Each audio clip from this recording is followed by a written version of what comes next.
ایمان وہ ایمان جو صحابہ کا ایمان ہو، وہ ایمان جو سلف صالحین کا ایمان ہو، وہ ایمان جو نبیوں کا ایمان ہو، تب ہم نبی کے ساتھ میں، صحابہ کے ساتھ میں، تابعین کے ساتھ میں ہمارا حشر ہوگا۔ ورنہ اگر ہم نے کامل ایمان اپنانے کی کوشش نہیں کی، اللہ اور اس کے رسول کے مطابق اپنی زندگی گزارنے کی کوشش نہیں کی، تو پھر ہمارا انجام بہت برا ہوگا اور پھر ہمیں اس کا خامیازہ بھگتنا ہوگا۔ آخر میں اللہ رب العالمین سے دعا ہے کہ اللہ رب العالمین ہم تمام مسلمانوں کو کہنے سننے سے زیادہ اس پر عمل کرنے کی توفیق عطا فرمائے۔ اے الہ العالمین، جو لوگ تیرے راستے سے بھٹکے ہوئے ہیں، جو لوگ اپنے غرور میں، اپنے گھمنڈ میں، اپنے تکبر میں پڑے ہوئے ہیں، یا اللہ تو اسے سیدھے راستے کی طرف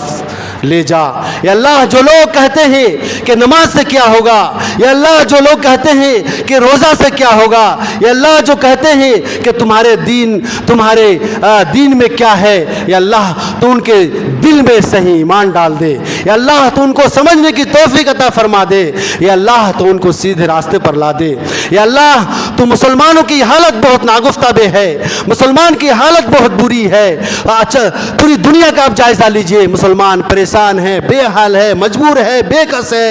پھر بھی اللہ ہماری باتوں کو سنتا نہیں۔ وجہ یہی ہے کہ ہمارا ایمان کمزور ہے۔ یا اللہ تو ہمارا ایمان کو مضبوط کر دے۔ اقول قولی ھذا استغفر اللہ لی ولکم ولسائر المسلمین والحمد للہ رب العالمین۔